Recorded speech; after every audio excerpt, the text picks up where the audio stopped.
today we have the pleasure of hearing from Annie Hornland, who is a solutions architect here at Bonterra, and she's been with Bonterra since 2022. And before she entered into the CSR software space, she worked in the financial technology industry, payroll, banking, and cancer research commercialization.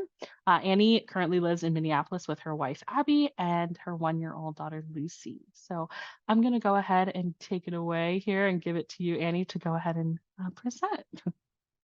Sure, that sounds great. Thank you so much. So before I start sharing my screen, it's my understanding that some of you, if not all of you, may have also attended the one of our prior webinars about our vision for the entirety of Bonterra, which if you didn't see that, I recommend checking it out. It's very cool. We have a lot of things going on right now that are meant to basically create this gorgeous unified ecosystem between all social good entities, whether that's corporate funders, foundations, or it's the nonprofits themselves, the actual individuals receiving the impact. We're trying to think about the full picture here. So today I'm focusing on one small section of it, and that's going to be grants management. But even for that, we've broken down this grand vision into like, okay, well, how does that apply specifically to the various portions of our software, which is what I'm focusing on. So today for grants, a couple main things about this before I go ahead and dive in. There's three main components of the software's capabilities and how it enhances our vision, right? So the first one is going to be relationships. So we really believe that the most impact can be generated by having stronger relationships. We have some vision goals for our software to use a lot of different technology to help connect you better with nonprofits. Via things like being able to search our database of vetted nonprofits. That's something that's going to be coming within the next year. And that would be something we were calling Front Door Marketplace. Front Door is an existing tool, and I'll talk a little bit about that within my demo. The other part of that is going to be making your life easier so you can actually focus on the relationship aspect of it. And to do that, it makes a lot of sense for an organization to use software to try to get software to do as much of that admin manual work as it possibly can. So you guys can focus on the things that matter, which is driving those relationships with the nonprofits that are actually the boots on the ground making the impact. And then the third one is going to be transparency. So transparency is something we all talk about these days. In the last webinar, they talked about how there's essentially like not as much trust as there could be between all parties involved in social good. So the individuals interacting with it don't necessarily trust the system to help them. The nonprofits don't know how to better connect with corporate entities and foundations to deepen those relationships. And the corporate entities and foundations who have funding don't know how best to use it and aren't sure if they're really understanding how their nonprofit partners are using funding. So for that, it all comes down to how are you collecting data? Is it efficient? Is it working for you? And then after you collect that data, then what? Because what we're finding is a lot of people have a lot of data and they have no idea what to do with it. So it's important to be able to capture data at all parts of the process and then actually have something that you can use that's actionable. So I'm talking a lot. I will start to show you things now. So for this seminar, it's a pretty basic look at some core functionalities of our software. I'm going to show you basically from start to finish how this goes. So it's from the nonprofit application.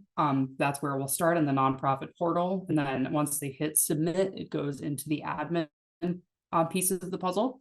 That will be where you would do all of your reviewing of applications, any sort of decisioning, paying, any sort of budget maintenance, and then finally ending on reporting.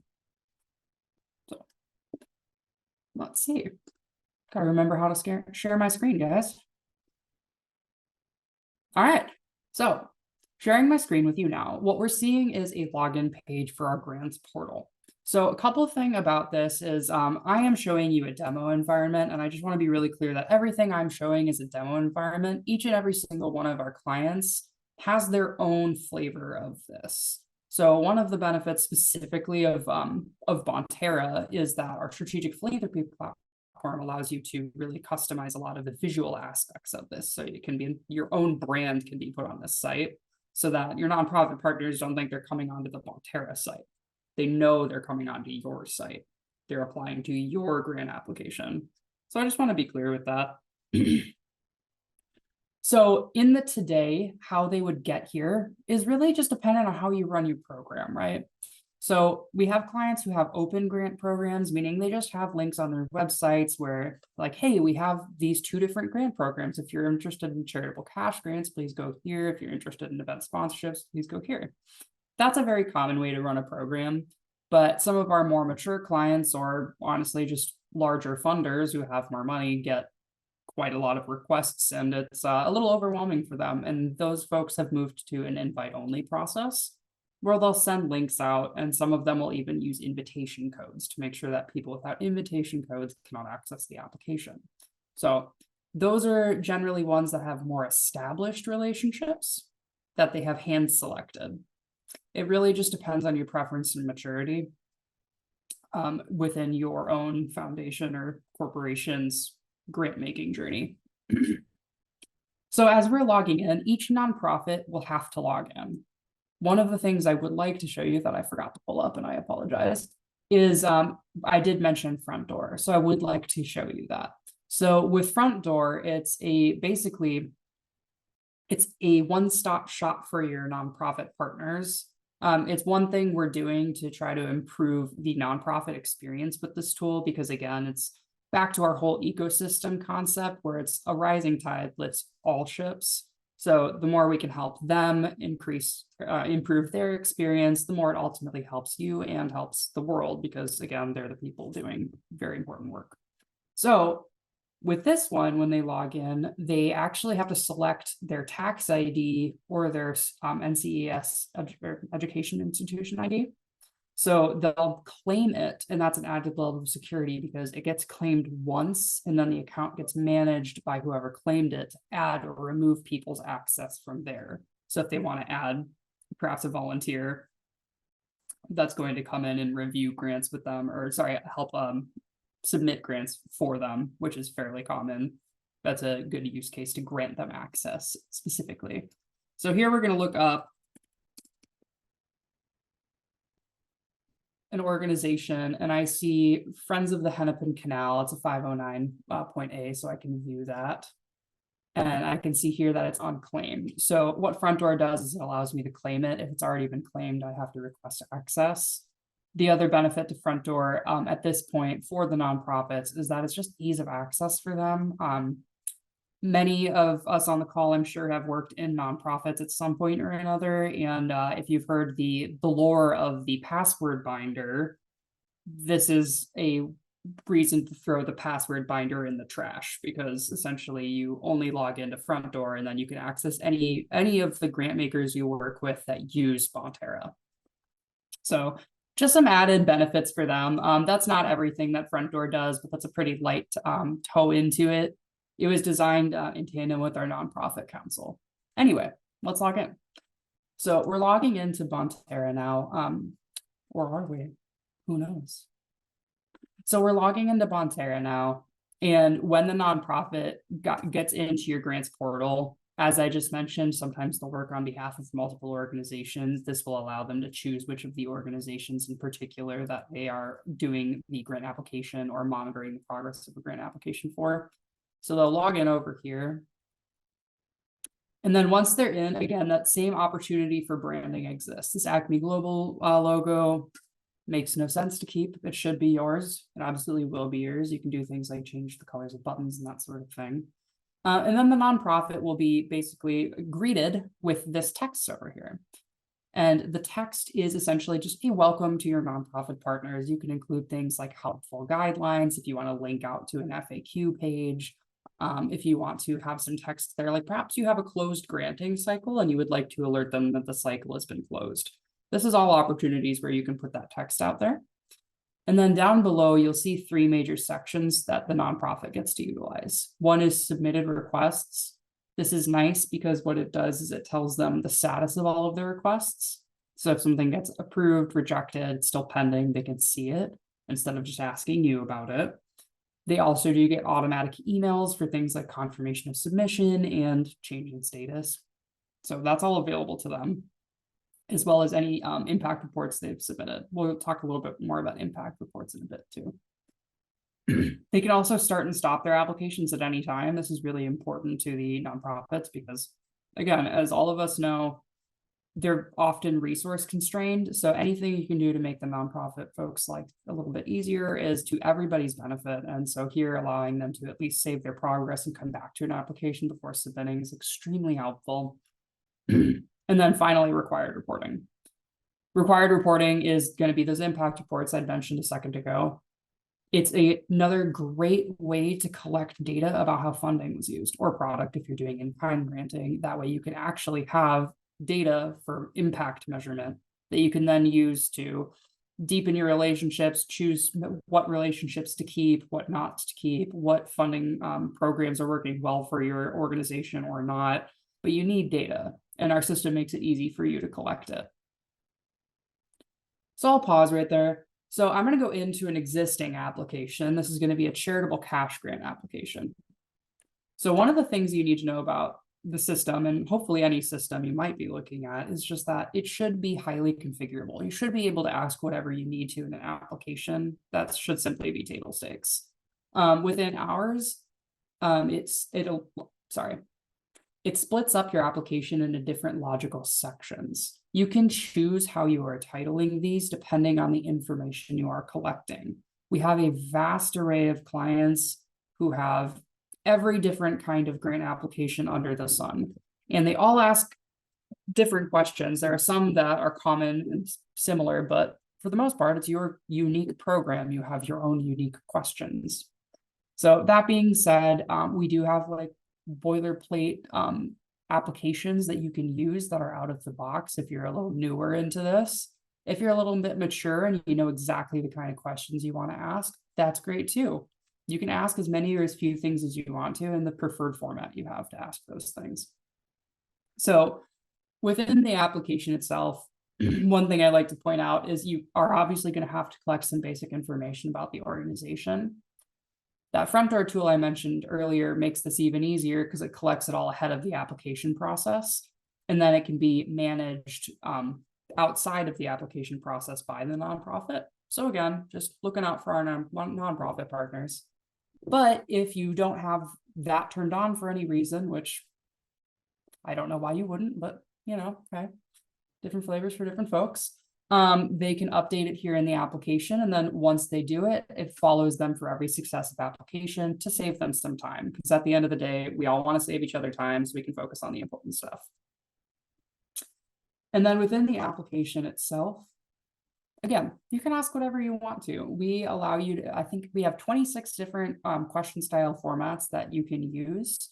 What that really means is, how is it easiest for your applicant to answer it? What makes the most sense for you guys from a data perspective? Because everything you're collecting in the application not only is used for decisioning, like reviewing and decisioning, it's also going to be used for impact analysis. And I think it's important to think about how every single piece of the puzzle filters down to your reporting at the end of the day, because that's what you're going to use as your source of truth. So in the application, some basic things with this one, it's asking like, you know, hey, what do you need funding for? And then perhaps you guys have some focus areas that you have, some people call them strategic pillars, focus areas, whatever that might, however you guys might describe that in your own organization. But you can ask them to define which that they most identify with for their funding program. However, we do know that some of our clients like to define this on the admin end. They don't want the nonprofit picking that. That's fine as well. Depends on who you want to be the source of truth and like who bears the burden of supplying the information. And then we have things like currency limited fields, date limited fields. We can support file uploads. You can limit the size and the file type if you so choose. So people can only have to upload perhaps Excel files and no MP4s because you don't want a video of their budget. Then you can do things like text answers. This is really important for things like exactly this program description, or if you want to add an optional, like supply additional details that you think might be important for us to understand the purpose of your program, like whatever that might be. And then, pardon, let me go up here. You can also make questions required or optional. That's really nice so that you're making sure that the absolute bare minimum you need gets filled out on an application. If they don't fill out required questions, it will kick them out. They cannot submit. So if, for example, I get rid of that and go down to the bottom and try to save and proceed, it will say, no, thank you. You need to put your project title in, otherwise we don't know what we're funding. Some other things that are relevant to look at are a lot of our clients are collecting demographic information just to get an understanding about who is being served by the funds being put out there. How exactly you want to ask these questions is entirely up to you. I think it's pretty common to ask for things like ethnicity breakdowns, for gender breakdowns, and age breakdowns. So here, just as a quick example, with this ages section, not only is it a solid demographic question, but it's a really good example of another benefit of our applications, which is conditional logic. So anytime you want the application to expand, to ask additional questions, but only as needed, that's something that our applications do support. So as to show that example, if I go here and select children, it'll ask me what particular ages of children, and that's an example of a conditional follow-up question. If I deselect that, well, we don't need to know the subset ages of children because we're not serving children, so the question goes away. Things like that are generally more relevant for more program-specific things. So like, for example, if you have like sub areas of your main strategic pillars, or if you want to ask people to select a state, and then after they select the state, then they select the county, that sort of thing, that's an option to be considered here. So in short, that's an application. Can ask, again, whatever you need to. Some people ask people to sign to terms and conditions ahead of time so that it quickens the process. Some people ask who a grant agreement will need to be sent to within this, so they can easily send that out as soon as it gets approved if you do require some sort of LOA of that variety. And then a lot of our clients do collect payee information right through here. Again, lovely benefit of Front Door. You don't need to collect payee information on your grant application if you're utilizing Front Door, because Front Door will ask each registrant for their ACH information, and we will penny test it to make sure it's valid and connected to that organization. So taking a pause right here. So this is where the application comes in. This is your first interaction with a nonprofit generally. It's nice because it's very smooth, it's very organized, it's very user-friendly, and it's made to your specifications.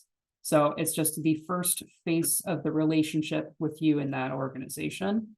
So important to keep it neat, very straightforward. So once the nonprofit submits, again, they will get a confirmation of submission and those email updates I mentioned, but we're going into the administrative part of the tool now. So with the administrative thing, again, at the end of the day, we want you guys to have the time and capacity to focus on the parts of your job that you love that actually drive impact, not get too terribly bogged down with all of the admin work that goes into managing a powerful program like this. So what I'm showing you today is I'm going to show you two examples of workflows. So our tool utilizes workflows built to your specifications.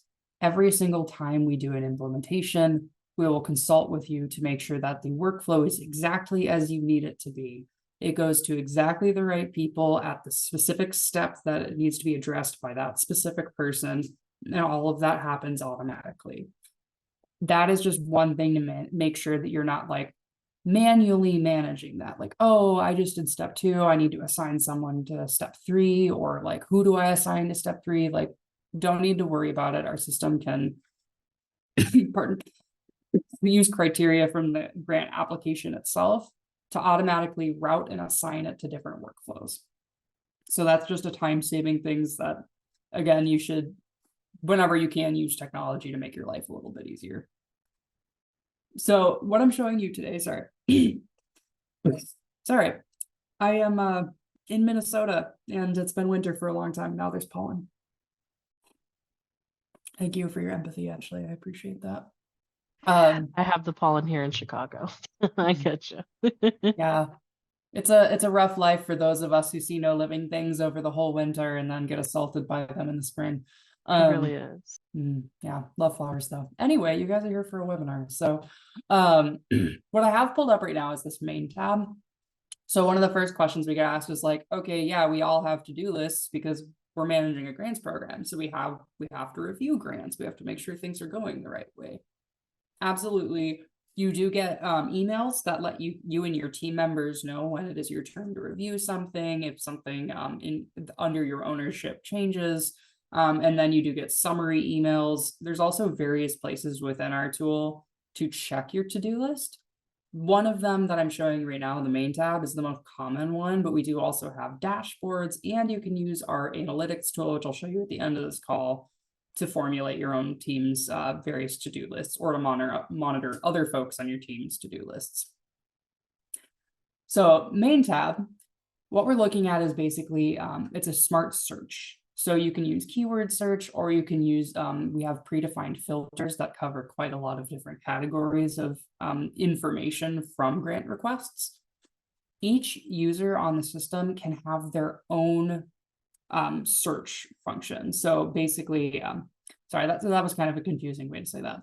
Each user has their own experience within the admin tool as defined by their user roles and permissions, but each of them can decide how their search function works. So they can have various saved searches, they can choose their own default search.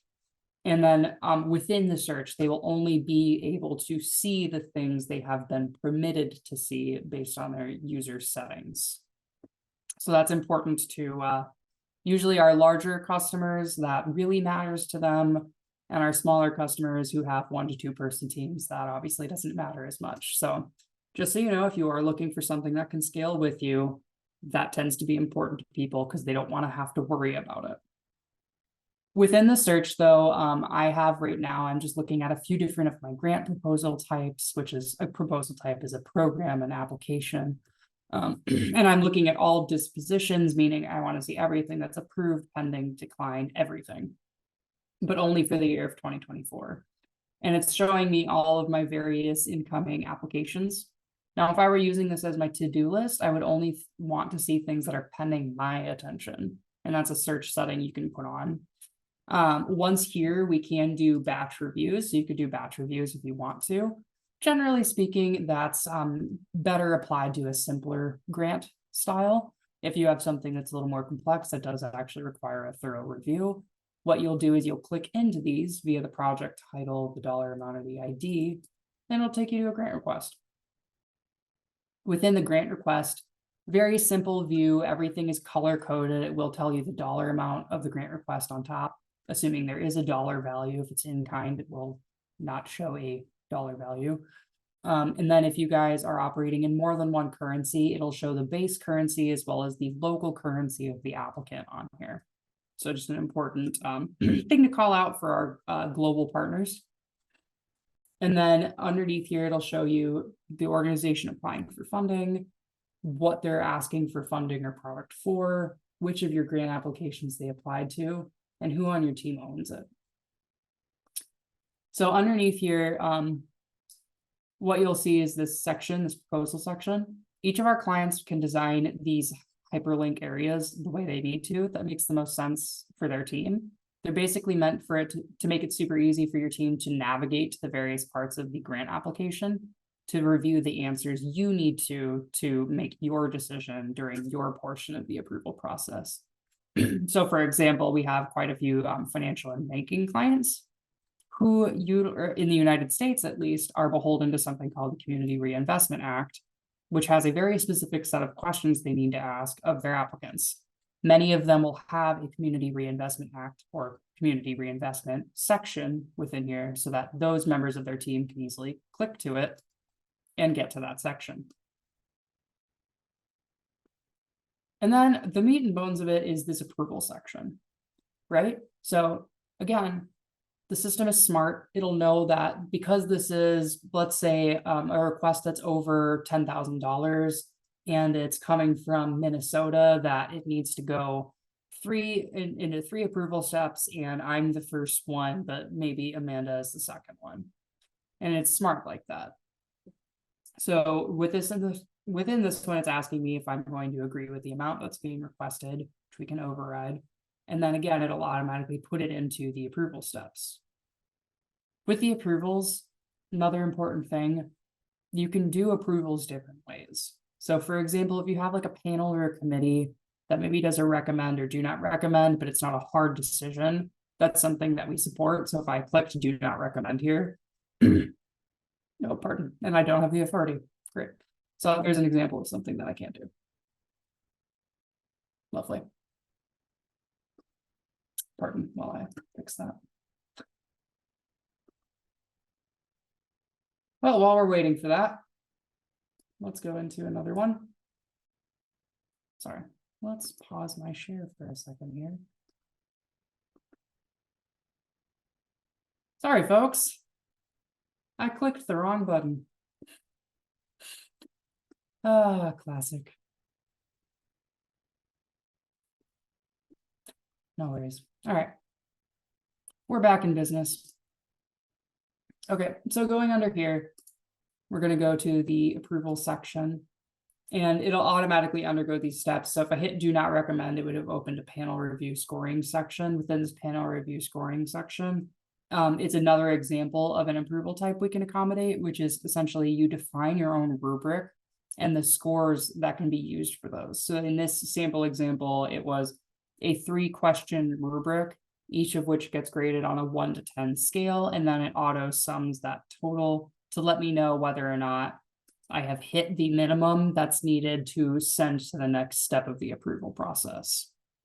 So that is another method you can utilize. And another thing you can do too is the obvious like hard approve, hard reject.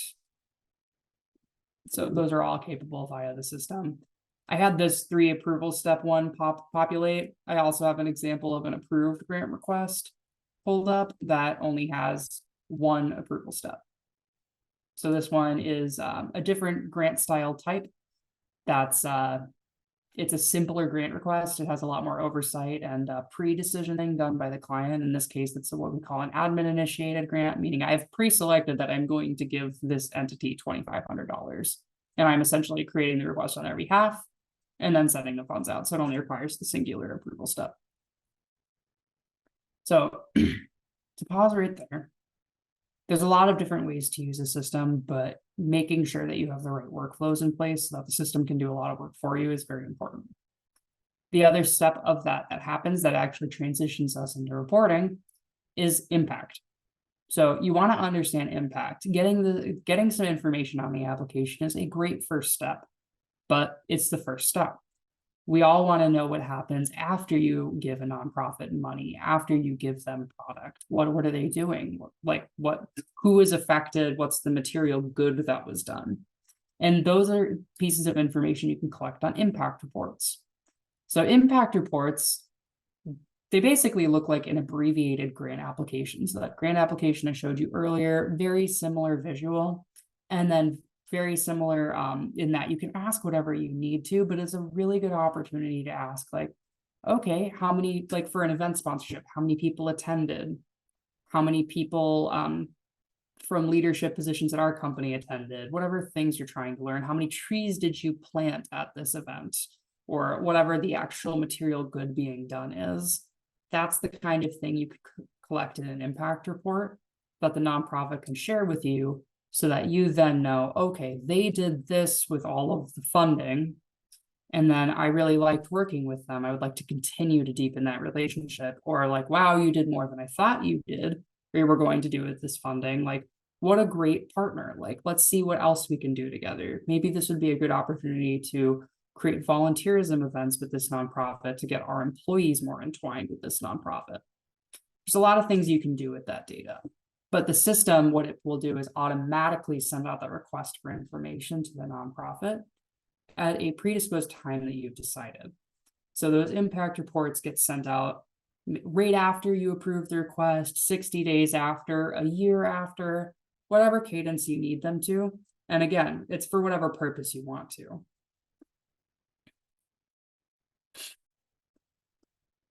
The next transition is going to be the insights tool, which apologize, I'm going to do that again. So within the Insights tool, we have quite a few standard options for dashboards. So the standard dashboards are going to be all of these. I'm sorry, pardon. All of these that show up. So we have a few that relate directly to grant making, and I'm going to show you a couple of those. But the purpose of these dashboards is to give you a really good starting point that's out of the box in a way that is a compelling view to see your data. You can, of course, make your own dashboards. We all know that our clients have unique data points and data needs and reporting needs. So I'll get into that a little bit more too here. But within this tool is called Insights. I guess I should have said that earlier. So this is Insights. And Insights is our analytics program. So what it is it uses Snowflake, if you're familiar with data tools. So Snowflake is our data warehousing partner. We selected Snowflake because it is very user-friendly and dynamic. You'll see a little bit more about what that means in a second.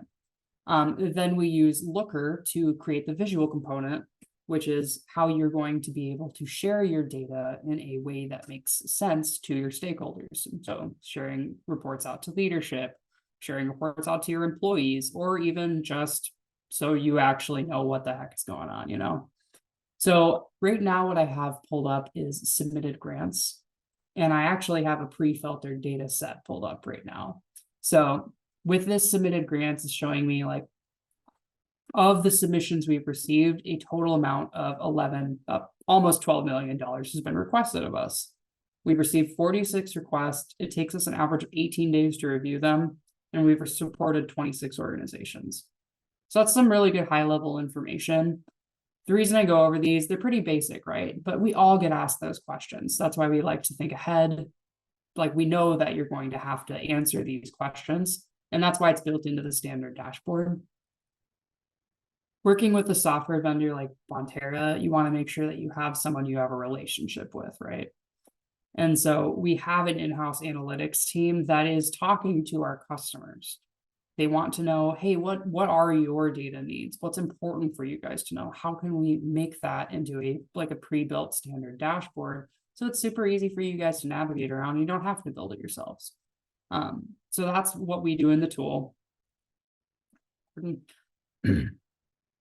going to take a second to breathe through my allergies. Okay, pardon. So, pardon, in the tool again. So it answers some high-level questions. It's also meant to be interactive. So basically, whenever you have a data tool, like most of us have probably at some point or another worked with Excel, right? And Excel is a lovely, robust tool, and I swear it requires a college degree to figure out how to use all of the various formulas that you have available to you and create all of the charts that you can do. So if you, like me, don't have the attention span or time to learn how to be an Excel wizard, this kind of tool was basically created for your benefit because it is much easier to use than Excel. You don't have to know that.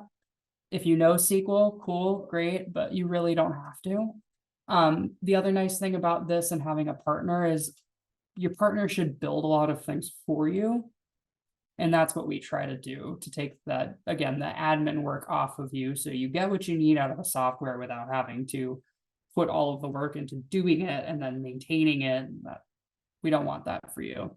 And we don't want something as complex for you as an Excel document. So we have this. And I didn't mention this at the beginning either, but the tool is nice to use because it's near real time. It's always refreshing your data on the background. So it's not like pulling a static set of data, like when you run a query, or if you're using Excel data and you have to pull data from somewhere to pull into an Excel sheet. Like it's a live set of data. That makes it really nice because you can always get up-to-date facts and figures, and you can also really easily view all of your data because all of your historical data exists in one place at one time. So you can do really easy looks of like year over year data or point in time data, whatever that might, whatever your needs might be. It's meant to be use case driven. So you want to be able to use your data in a way that makes sense to you easily.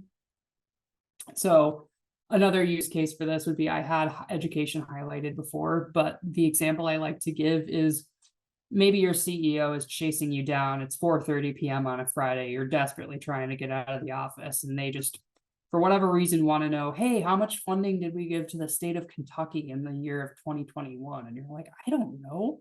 It's 2021. Did anyone know what happened in 2021? Great. You can come over to this tool. You can really easily like adjust your date format. You can even adjust your state format. Down here we have we use geocoding and we have heat mapping. So you can go over here and I'm like, oh, well, fancy that. Nothing. We gave nothing to the state of Kentucky in the year of 2021. But Minnesota's doing good things. So we gave a lot to Minnesota, but you can easily answer those questions, is my point. And it's really easy to filter your data set out to get the very granular specific questions that you want answers to. So with the heat mapping, I like to point this out because one of the parts of observing impact is, yes, you want to know how many trees were planted, how many people were fed, et cetera, but you also want to know where it happened. And the geocoding is very relevant for that purpose because the heat maps can be used to show you like, okay, well, our funding went to the state of Minnesota. Like we are clearly ignoring North Dakota and South Dakota. So perhaps we need to reevaluate and see like, do they have any good nonprofits we could interact with to spread out the good that we're doing? Or are we hyper localized and we only want to get in Minnesota? So there's caveats to all of that, but it helps you understand what you're doing, where you're doing it, how well you're doing very easily in a visually compelling way.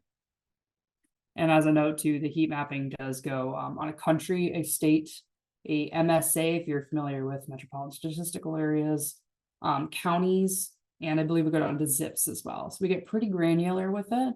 It really, again, just depends on your footprint. I'd say it's most common for our clients to want to use the states.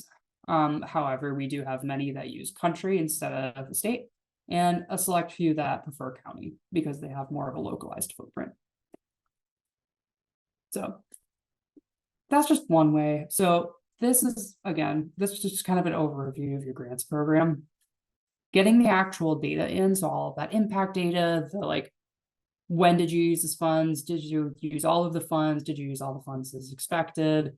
How many people were fed? Did you stuff 1,000 backpacks or did you stuff 200? Like all of that actual relevant information about impact and outcomes that gets taken in by the system is data points that's automatically available within the reporting tool. All you need to do is have us build for you a report that shows you, hey, here is the breakdown. Over the course of 2023, last year, we had a summary of 500,000 people fed, 40 different communities served for home building activities, like whatever that might be. And you can actually get the data points that mean something to your organization so that you can then easily use those and either just at least know it so you can measure it, or you can export it. So I can go over here and download my data set. Maybe I want a PDF or a bucket of CSVs that are all of the actual backend reports. Or I want to go over here and I'm like, I actually really love this, this pie chart breakdown of causes. And I'm going to download that. And I can download that, put it as perhaps a PNG. And actually, maybe I want to share that to our employees. Be like, hey, these are the causes we're supporting as an organization. Do you have any feedback for us on areas you think you want us to support more or less? And then just another internal thing, we all like to know how we're doing. So while I think measuring impact and understanding your grants from a high level is probably the most important use of the tool, we all like to know like about our internal metrics as well. So I did just want to show you this dashboard that shows grant approval processes. And it has lots of good information about how many total requests you've received, how long they're open, how many of those are coming from external nonprofits, so non-invited, how many are pending, how many have been approved, etc. And then it'll even show you like the average days open, your breakdown of everything that you've received year to date and what the status is. So maybe I want to come over here and I only want to see approved. And I can actually pull up the list of all of the approved grants. So lots of different ways to use your data, but the important thing is like you want a tool that's easy to use, that is visually compelling, because let's be real, you're even if you are a data wizard, you're going to, or a numbers wizard rather, you're going to be sharing your data with people who aren't, and you want to make sure it's understandable to everyone. So the visual component is very important. And then the data tool being interactive is just really nice because instead of knowing how to use formulas, apply formulas, knowing what data you're really looking at and like how to understand it, just like looking at a spreadsheet chart, you can just use this and get those answers quickly. And like I was showing you, you can easily filter. So it's really easy to do. Sorry, that's actually quicker, but you can easily come over here and filter and get your data set to be a little more granular. So I'll pause. I guess in summary of that is use your system in a way that takes as much work off your plate as possible and gives you the maximum output.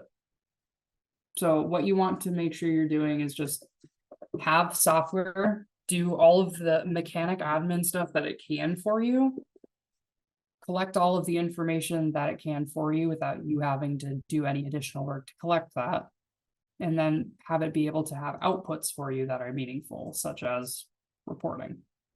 So I'll take a pause there. Ashley or Amanda, did you have anything you wanted to add to my lovely demo? Yeah, we actually had a question come through on whether you might be able to comment on data accessibility for supporting Power BI dashboards. Oh, sure. Yeah. Yeah. So that's a question we get asked fairly frequently. So we do have various data share options. We can do true data sharing, we can do API integrations, or we can do what's called a data extract. Essentially, those are all things that are discussed. Usually, I think that's something that comes up more for like current existing clients, but we definitely discuss that during scoping exercise to figure out which of those options makes the most sense for you. For Power BIs, it's generally APIs or the data extracts. Great question. Awesome. Yeah, well, thank you, Annie, for this session. That was really great and helpful to see the back Sure. end of everything and how that definitely works.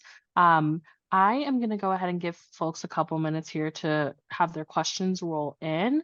And so while we are waiting for questions, I want to go ahead and launch a poll here. So if anyone has any more one-on-one questions or would like to see a more personalized demonstration, feel free to respond to the poll here. And while I will wait for some questions to kind of roll in while we have that poll up. But yeah, Annie, I wanted to kind of learn more about the heat map that you showed. I know that you mentioned that it can go from state, country, and even as granular as zip code. Is Sure. the data that's pulled from those heat maps, is that also real-time data that you can kind of like pick and play with, or?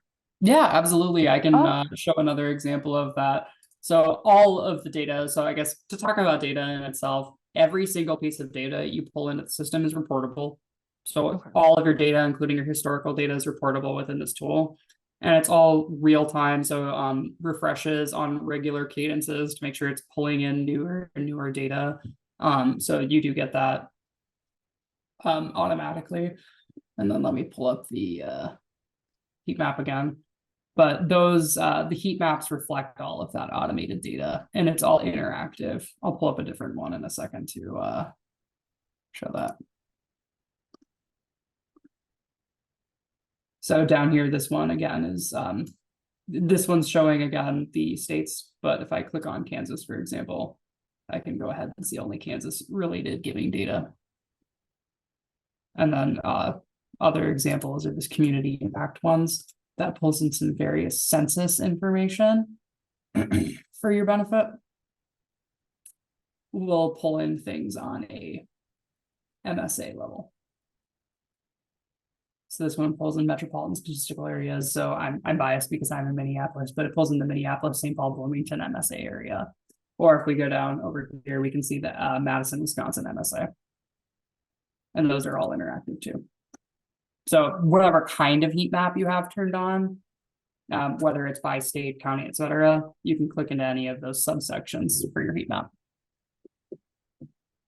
Perfect. Thank you. Yeah, just had that curiosity there. It's very, very helpful tool, I'm sure, especially when you get to corporations that are kind of operating across the country and have grants going all across the country want to be able to see what impact they're making. Yeah, another question related to that too is a lot of our clients have like business regions that aren't defined necessarily by specifically state lines, and so they can define their own regions if that makes sense for them too.